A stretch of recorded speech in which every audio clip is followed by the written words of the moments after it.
Welcome to Board Game Binge, the place where we bring you bite-sized, bingeable board game content from across the industry. I'm your host, James Staley, and in this episode, we're chatting with Grant Lyon, a comedian, a content creator, and a game designer. His debut title, Curmudgeon, was published by 25th Century Games. His YouTube and TikTok channels, Grant's Game Rex, has brought him to the forefront of the board game industry. Grant, welcome to the binge. How you doing?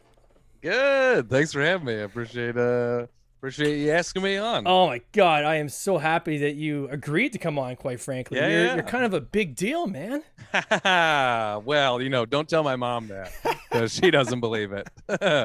Thank you. That's very nice of you to say. I just do what I can. Yeah, I've been excited. I've been following you for a while, so cool. It's cool to have you on here. We'll get into your channels. We'll talk to people about that as well. Yeah. But, man, I think we'll start off with the comedy side. So, I know I have a lot of slashes when you were introducing me. I'm like, I know, it's like comedian, it's all board these game slashes, designer, right? content creator, general human being. There's a lot. I'm doing a lot.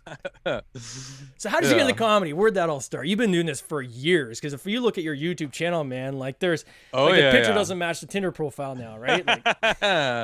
Yep, that's true. I should probably update that photo. I know. I think I started my YouTube channel in like 2008 or something like that. Wow. It says now, back before YouTube was even a thing. It's it is. I started when I was in college. Wow. So I grew up, liking to make jokes and being the class clown and stuff like that. But I didn't ever really know that stand-up was a thing. I didn't, some people are like, when I was 10 years old, I knew what I wanted to do. I knew what my dream was, and I didn't. I just liked goofing off, and when I got into college, my roommate played a stand-up album for me, and that was the first time I'd ever heard stand-up. Which one was it? And it was Mitch Hedberg's first album, Strategic Grill Locations. Okay. So if you've ever heard of Mitch Hedberg, he is one of the greatest comedians of all time, and he was just about to become famous when he died, unfortunately. But I mean, it probably could have been any good album, but it just blew my mind because I was like, what? This is a thing? You can just stand on stage and be funny? And I just thought it was like the coolest thing ever. And I didn't even start by, I heard that. I didn't hear that and go, I'm going to be a comedian, right? Yeah. I didn't have the confidence to just like go do it. And so I started by just kind of watching other famous comedians and then doing those jokes for my friends. I played soccer for my university, and when we were on road trips, I would stand up at the front of the bus and tell like jokes to my teammates and things like that. And people were like, man, you should do this for real. You should like write some of your own stuff. And enough of them said that I finally did. I finally started writing some of my own jokes. So the first time I ever told my own jokes was on a bus later in a season when I was like, hey, you guys keep telling me I should write my own stuff. Well, here's 10 minutes of my own stuff. Did you ever go to any kind of like, did you take it in college or anything like that? Like, or was like it straight up like School of Hard Knocks is how you learned? I mean, you can take a class. You can do. There are that sort of stuff, but a class won't make you funny. A class will give you a supportive environment to try comedy in. That's the best reason to do it. But no, I had that supportive environment just because I was with my friends. Yeah. And then, I graduated from doing it on tour buses for my teammates to being at a house party in college, and people would turn off the music and be like, everybody shut up. Grant's going to tell jokes for 10 minutes. And I would stand on the couch at a house party in college and tell jokes for like 10 minutes. And then the party would continue after that. And so I did that multiple times. So by the first time I ever like signed up for an open mic, I was like, oh, this is like easy. Everybody's paying attention. Everybody wants to be here, How'd the open mic go? Like a lot of comedians that I've listened to on various podcasts have often said that, the funny guy with their friends, people are always like, oh, I should do this. And then when they first get up there on a stage, it's like, whoa, this is a different game altogether. Though I will say, I'm a student of comedy as well as a performer of it. And I will say that every comedian that sticks with it for a long time, there are plenty of people that come in and out all the time, right? Sure. it's like a professional athlete. I imagine the average lifespan for a comedian is like 3 years, where they start trying open mics, and before too long, they're like, this isn't for me. But for the people that stick around for a long time, I think every single one of them, their first show went well. And it doesn't have to have actually gone well. It has to have gone well in their mind. Oh, okay. Like if getting one laugh was enough for you to go, oh man, that was so fun, that went well, even if all the other jokes bomb, but if that one laugh is what you take away from it, okay, then you're gonna keep doing it. The people that it doesn't go well, it just, you never have that high to chase as much. And so for a lot of comedians, that first show goes well, and then shows 2 through 10 are garbage and you bomb a bunch. But that first one was good enough that it makes you want to keep coming back and doing it. You know, how much of your routine do you create on the fly, or if any, like when you're doing stand-up, is there any of it that you're kind of gonna just kind of take this kind of stream that kind of enters your mind while you're up there at all? Yeah, it's for sure. I mean, it's important to me. You go see live entertainment because it'll never happen again. That's the benefit. Otherwise, you can watch a special. You can see somebody on Netflix or something like that. You go to a live show because that is an experience that will never be repeated. And so I definitely try to make sure people know it's a live show. Now, I am somebody that I always go in, like if I'm doing an hour on stage, I go in knowing what my first 10 or 15 minutes is going to be, because I need that 10 or 15 minutes to get everybody on my side. And then I can try new jokes. I can mess around with the audience. I can sort of let the show take me where it's going to take me. And a lot of times, you know, I have different like chunks, right? Well, there'll be this 5-minute chunk, but when I get to that end of the 5-minute chunk, I've got 3 branches that I can go down. And I don't even know which branch I'm going to go down. And it's, what do I feel in the moment? Or what is the audience telling me they want, or things like that. And then I'll go down this one branch, and then that'll be a 5-minute chunk. And at the end of that branch, there's another 3 pathways. And so I try to not have it completely planned out. It's also very important to me to try new things on stage all of the time. Like if you're not growing, you're dying. And so you got to be trying new stuff. And sometimes that's as simple as one new line in a joke that I've already had. Or sometimes it's like, here's a 5-minute story I've never told on stage. Let's see if there's anything there. Yeah. You know, because the reality is if I start strong and I end strong, nobody remembers the middle. That's true. You know? Yeah. So the middle is your chance to just mess around and try out stuff and see what works. What's the worst bomb you've ever done? Oh man, there's been a lot of them. If you're not bombing, then you're not doing it right. You're not it trying, means that it means that you're not trying new stuff. And that happens sometimes. There are people that get addicted to crushing, addicted to killing in front of the audience, and then they won't take risks anymore because they know that something works. And why would I ever do something that I don't know if it works? But that in the end can only take you so far if you're not writing new material, if you're not continually creating. And so, you know, sometimes when you do new stuff, you bomb. There are times where you have to be honest with yourself. There are times I bomb because of me, and there are times I bomb because of the show or because of that audience. Yeah. It's different. There are sometimes I walk off stage after bombing and I go, yeah, I made a mistake. I shouldn't have done that bit right then, or I shouldn't have pushed this in that part of the show, or I tried to do this up front and it didn't work. But then there's other times where I'm like, look, you guys just don't like me and you're never going to like me. Like, I know that these jokes are funny because I've done these all over, but no matter what I do, you're just not going to be into it. How quickly? And that's not my fault. How quickly into the routine do you get a feel for whether you've got the audience or not? Oh, within a few minutes. Yeah. If people, because I'm also silly.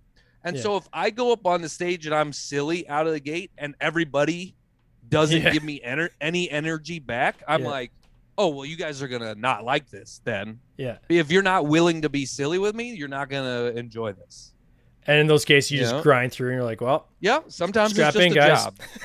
That's the thing. I mean, like, you know, there are times where I love doing comedy most of the time, and there are some times where it's literally a job. Yeah. It is my job. And so there are some times where you're like, okay, I've been contracted to do 45 minutes and I will do my 45 minutes, and nobody's going to be super happy about it, but we're going to do it. We're going to move on with our lives. I'll do my 45 even if it kills you. Yeah.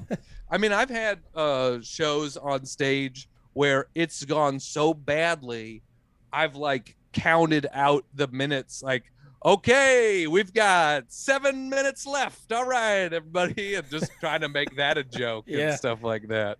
Oh, good God. You know? How did that transition to board games and like creating a board games? I mean, I'm trying to find a connection there. Well, so it honestly started because my buddy, who is a comedian in Los Angeles, really liked board games, and maybe 7 years ago or something like that, started hosting game nights for comedians and just inviting other comedian friends. When I was a kid, I was into Magic the Gathering and stuff like that, but I got out of it when I was in high school and hadn't really gotten back into the world of modern board games. You know, I played cards with my family and we liked games and things like that, but we weren't deep into like the world of current board games. And then so 7 or 8 years ago, this buddy started hosting these game nights and, you know, opened my mind to games I didn't know existed. And most of the games that we were playing were party games, things like Telestrations or Cash and Guns or Code Names or things like that that are pretty easy to get into. And that was also around the time where I was probably in that point in my life where I'm like, you know, I'm not really into just like drinking at a house party all the time like I was when I was 21. Like, let's have some structure to our hangout sessions. And so, you know, the games were just like a really awesome time to have this like activity with your friends. Your structure, your drinking, you know, and so I got into those types of games. And then, you know, around that time, I had a buddy from the world of film stuff, and he actually had multiple games that were published up until that point. And he was like, hey, you know, every game that I've done up until this point has been more of like a family strategy game, but I want to work on a more adult party game. Mm-hmm. You're a comedian. You're the only comedian I know. I know you're funny. And also, I know that you like games. Would you be interested in working on designing a game? And that was like a point where I never even considered that. That was not something on my radar. It was not a goal of mine. It was not anything that I had ever really thought about doing.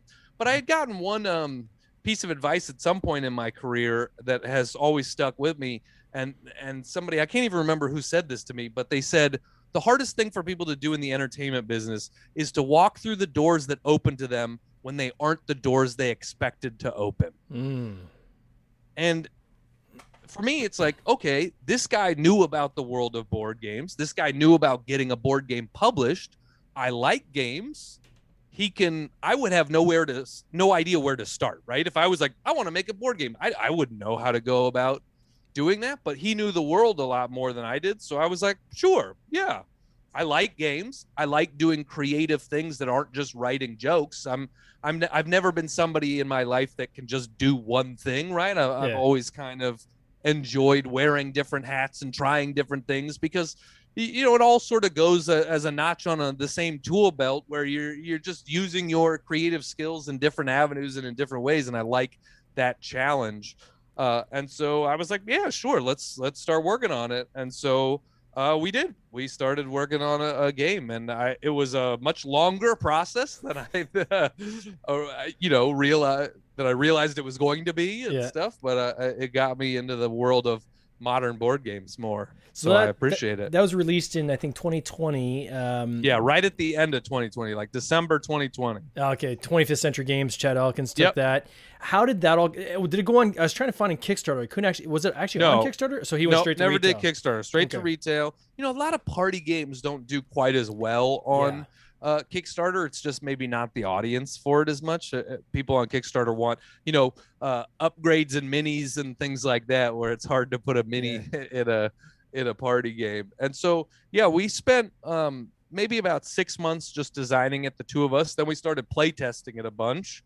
Probably we're play testing it for a year, that sort of stuff. Then we started going to board game conventions in 2018 to pitch the game.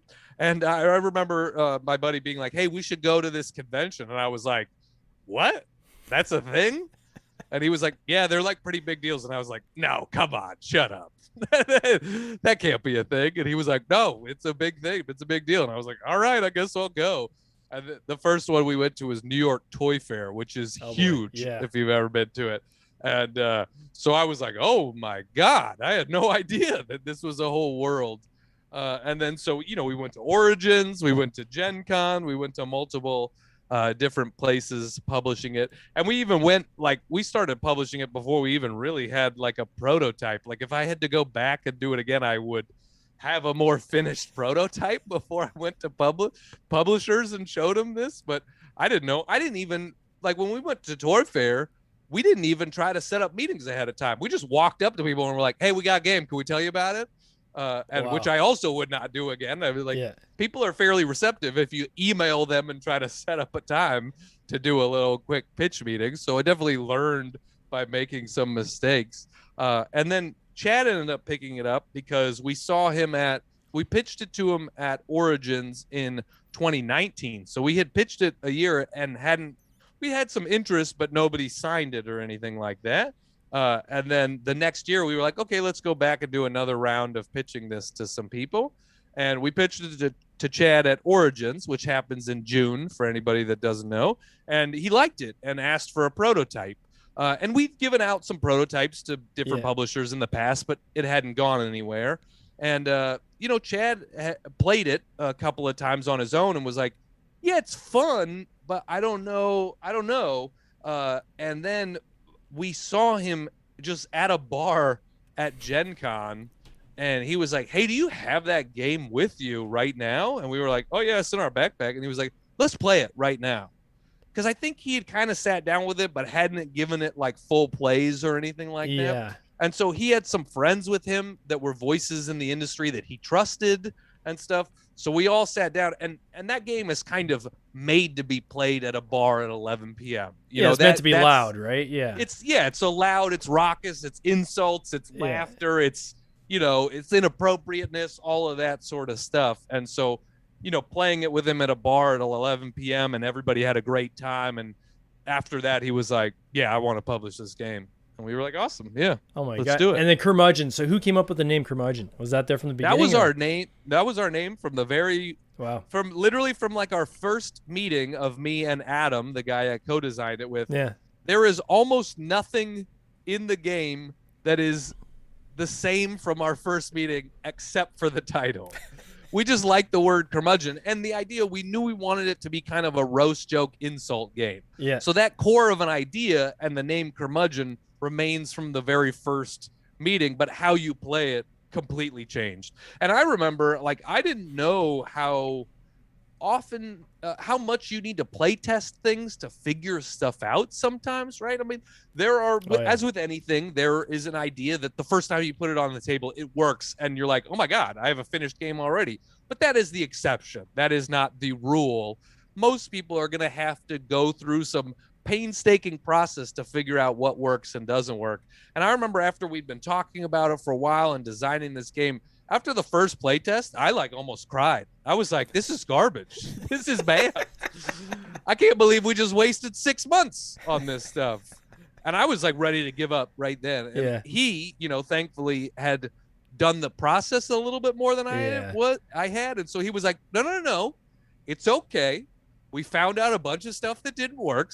And now we're going to take those kernels of the things that people really liked and then center the game around those things. You find those moments that people really enjoyed, and how do you cut out everything else and make the game about those moments? It's kind of like building a comedy routine, right? Yeah, honestly. I mean, that is like so much of anything creative is in the rewriting process, right? Comedy, I can get on stage and try it, but it's about, okay, there was enough there that makes me want to keep trying this, but maybe I'm going to move something around. Maybe I'm going to cut something. Maybe I'm going to change the words here, all of that sort of stuff. I mean, that's one of the things I like about writing a joke the most, is that it's such a puzzle. Yeah. And I find that a very interesting puzzle to try to figure out. Then, so obviously you've had content creation, as part of your comedy shtick, right? Over since the early 2000s. At what point did it kind of dawn on you that there's a nice vein and that we can mine here in terms of content creation when it comes to the board games? When did that kind of click for you? Pandemic, baby. That was just, remember how the pandemic made us reevaluate our lives? Yeah.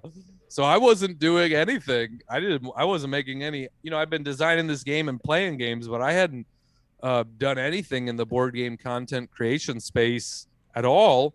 And then all my shows got canceled. That really is the crux of it. I had a bunch of tour dates lined up. I was supposed to be in Syracuse and Albany and San Francisco and all of these different places. They all got canceled. And, that first month of the pandemic, all of my roommates are also professional comedians. Mm-hmm. And so we all had our jobs cease to exist sort of overnight. And so for that first month of the pandemic, I mean, we were kind of literally playing board games every single night because there was nothing else for us to do. We were just like, all right, well, we'll get through this together and eventually the world will be back to normal. And then as the pandemic, I think a lot of us assumed, okay, this is going to be a weird month and then it'll be done. Yeah. I don't know that many of us thought that 2 years later we would still be, dealing with it and talking about it and stuff. And so after about a month of us just kind of playing games and surviving through that, I was like, oh, I feel like board games are really helping me a lot right now. They're giving me, and I don't want to just like watch Netflix all day, every day. I want to do something. And I feel like this is helping me get through a really hard time. I should start making some videos about the games that I'm playing right now. Yeah. Because maybe it'll help some other people get through it. And when I first started it, I literally started it sort of just for my Facebook friends, just for my Instagram friends. I didn't think about it anything beyond that. I was just like, I'm playing a lot of games right now. I feel like they're really helping me.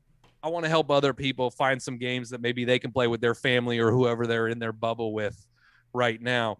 And this is how much I didn't like think of it as a bigger thing.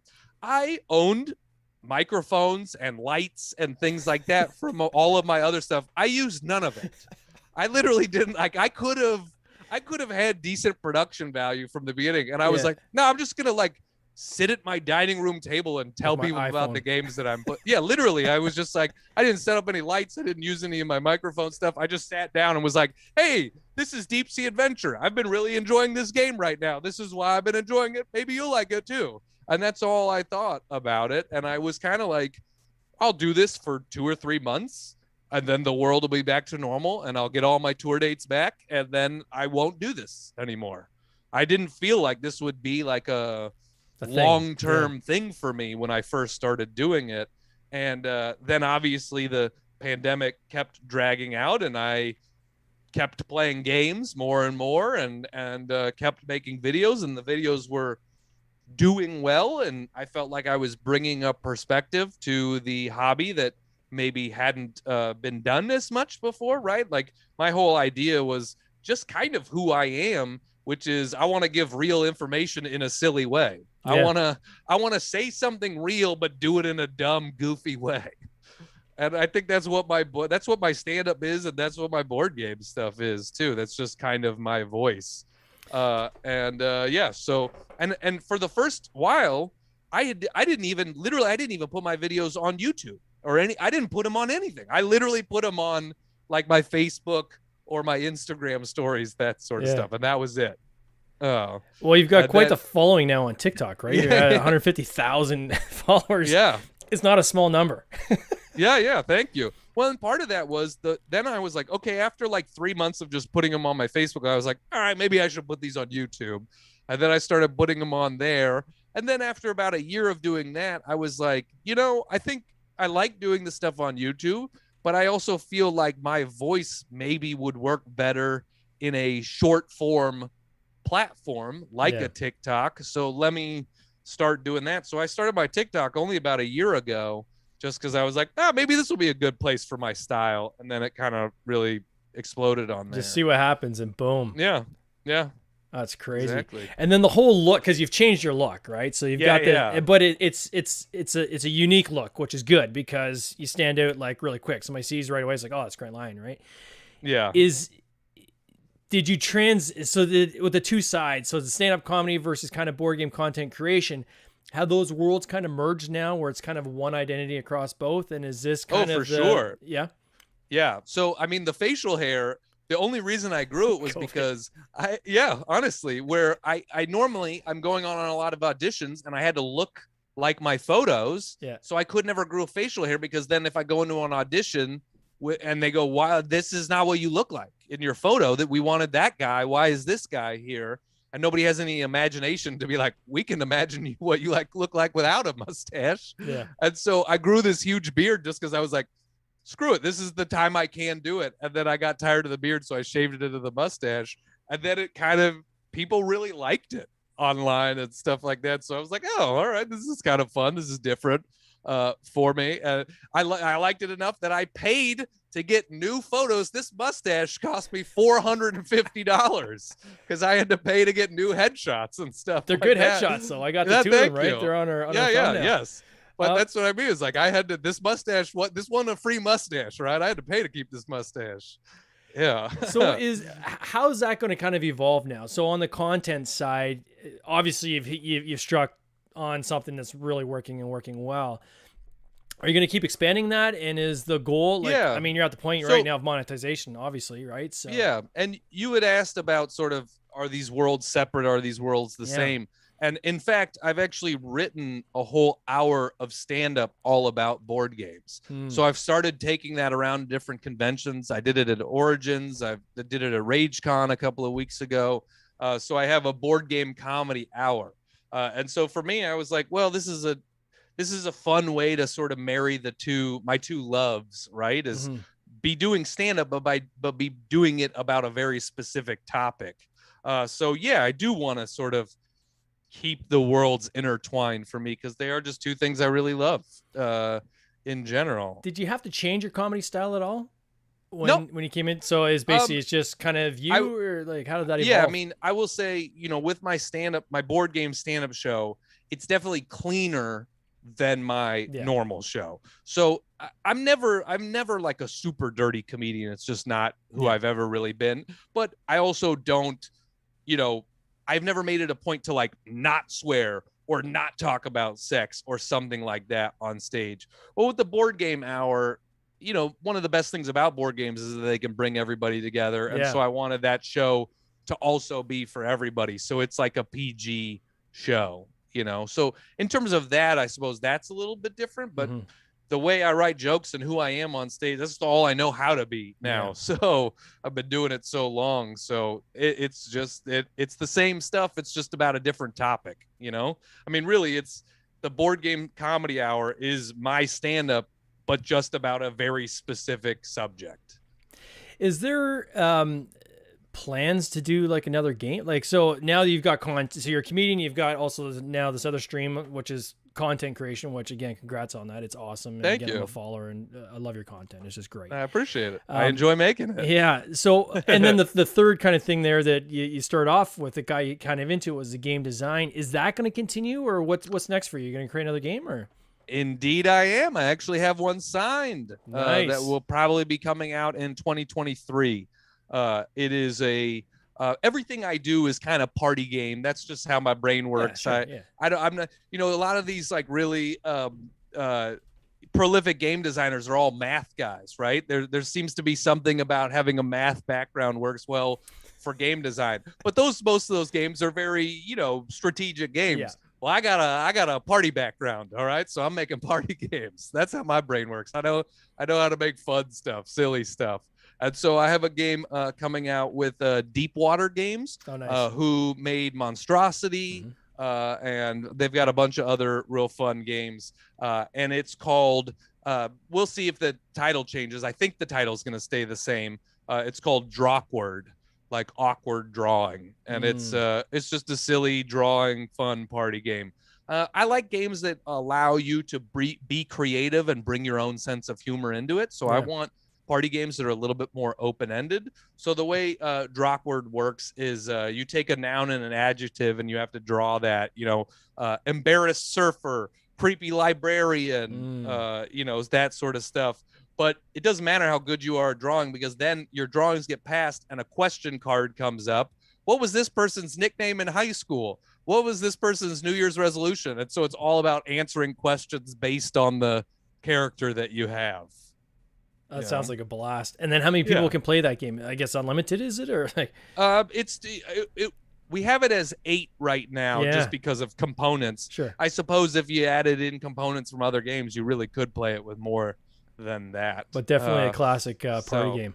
Yeah. And then I actually have I'll be at Gen Con this year pitching 3 more game designs that we have. Wow. So yeah. You've been busy. COVID's been good for you. Yeah. Gave me a little bit more time than I normally have, So if people want to follow you, obviously you've got your social channels. If you don't mind repeating them, it'd be great. So for people to check you out, I think they should. I mean, it's great content. So your social channels are... Yeah, Grant's Game Recs, and that is RECS, like the abbreviation of recommendations. Yep. I don't really consider myself a reviewer. I consider myself a recommender. I'm just talking about the games I'm loving playing. Nice.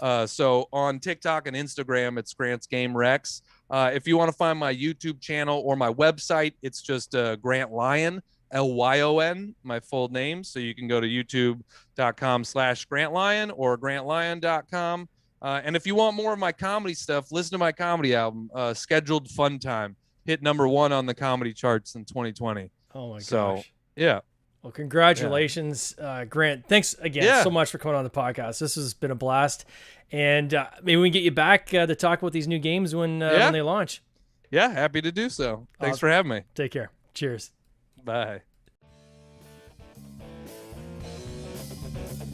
This has been an episode of the Board Game Binge podcast, hosted by James Staley, produced by James Staley and Mike Bruner, with original music by Nick Smith. If you would like to watch these interviews live, simply subscribe to our YouTube channel, Board Game Binge, and you'll get access to live interviews, giveaways, and interesting board game content from across the industry.